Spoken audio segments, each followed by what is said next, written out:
अस्सलाम वालेकुम नाजरीन, welcome to my channel my review. Sharjeena को बिल्कुल चैन नहीं है।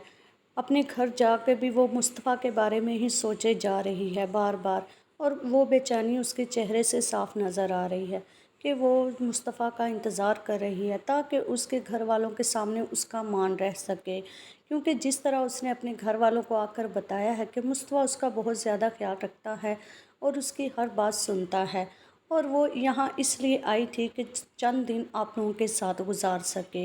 लेकिन अब उसको नज़र आ रहा है कहीं ऐसा ना हो कि मुस्तफ़ा उसको लेने ही ना आए और उसके घर वालों को पता चल जाए कि मैं झूठ बोल रही थी। शर्जीना की बेचैनी उसके चेहरे से साफ नज़र आ रही है। शर्जीना बहुत परेशान है और बार बार सोच रही है आखिर मुस्तफ़ा अभी तक क्यों नहीं आ रहा।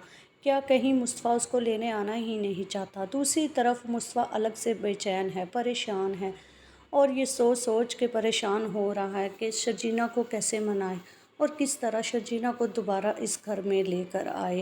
हालांकि मुस्तफ़ा उसके बगैर मुस्तफ़ा का बिल्कुल दिल नहीं लग रहा, क्योंकि उसको आदत पड़ चुकी थी। शर्जीना ही उसको नाश्ता बना के देती थी, शर्जीना उसके सारे काम कर देती थी। अब तो मुस्तफ़ा को शर्जीना की बहुत आदत पड़ चुकी है, लेकिन मुस्तफ़ा अभी भी अपने आप को शर्जीना के काबिल नहीं समझता। वो समझता है कि शर्जीना के साथ वाकई ज़्यादती हुई है, और जब से उसने शर्जीना और अदील की बातें सुनी हैं, तब से तो मुस्तफ़ा और परेशान हो गया है और अपने आप को अदील से कमतर समझने लगा है। उसको पता है कि वो शायद अदील जैसा शानदार इंसान नहीं है। शायद इसी वजह से शर्जीना जो है शर्जीना पछता रही है उससे शादी करके, और यही वजह हो सकती है कि वो उसको छोड़कर चली गई है। लेकिन फिर भी ये सोचते सोचते फिर जब मुस्तफ़ा को सुकून नहीं आएगा, तो वो अचानक अपनी बाइक निकालेगा और सोचेगा कि वो शर्जीना को लेकर आना चाहिए। जो ही वो शर्जीना के घर जाएगा, तो वहाँ से काफ़ी दफ़ा रास्ते से वापस मुड़ने की कोशिश करेगा। ये सोचता हुआ जाएगा क्या उसको वाकई उसको लेने जाना चाहिए कि नहीं। लेकिन ये सोचता सोचता जब उसको लगेगा कि वो शर्जीना के बगैर अब शायद नहीं रह सकता, तो वो शर्जीना के घर चला जाएगा। दूसरी तरफ शर्जीना जो है उसी वक्त ऑफिस के लिए जब बाहर निकल रही होगी, तो मुस्तफ़ा दरवाज़े को नॉक करेगा। तो शर्जीना जब दरवाज़ा खोलेगी तो मुस्तफ़ा सामने खड़ा होगा। तो शर्जीना अपना मुंह फेर कर दूसरी तरफ चली जाए अंदर की तरफ चली जाएगी। तो मुस्तफ़ा भी उसके पीछे पीछे जाएगा। मुस्तफ़ा उसको कहेगा कि मैं इंतज़ार करता रहा और तुम घर वापस क्यों नहीं आई। जिसके जवाब में शर्जीना चुप रहेगी, तो मुस्तफ़ा को फिर गुस्सा आ जाएगा। यहाँ पे मुस्तफ़ा उसको कहेगा मुझे ऐसे लगता है कि तुम पछता रही हो मुझसे शादी करके। तुम्हें अदील भाई बार बार याद आ रहा है और तुम नहीं चाहती थी कि तुम्हारा अदील से रिश्ता ख़त्म हो।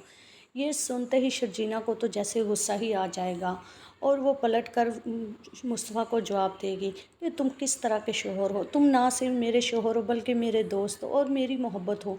मेरी ज़िंदगी का सबसे बड़ा पछतावा यही है कि मैंने अदील जैसे शख्स से मंगनी की थी, लेकिन अब वो मेरी ज़िंदगी से चला गया, मेरी जान छूट गई है। अब बार बार अदील का नाम लेकर मुझे परेशान मत करो।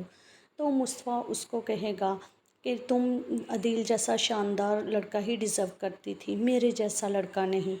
ये कहकर जब शर्जीना उसके साथ नहीं आना चाहेगी, तो आ जाएगा, अदील वापस मुड़ेगा।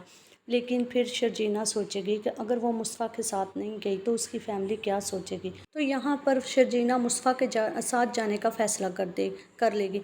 दूसरी तरफ रुबाब, जो कि हड हराम काम चोर है, जिसने अपने घर में कभी काम नहीं किया, और वो क्योंकि उसके आगे पीछे तो नौकरों की फ़ौज हुआ करती थी। अब शर्जीना के जाने से जैसे सारा घर बिखरा पड़ा है और सारा निज़ाम दरहम बरहम हो गया है।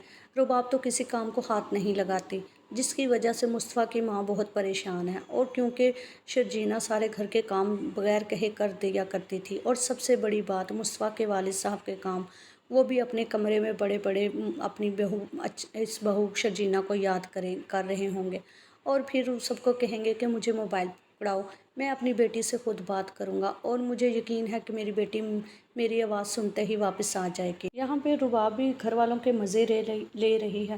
हालांकि वो नौकरों की फ़ौज को बुलवा भी सकती थी, लेकिन वो देख रही है कि घर का निज़ाम कैसा है।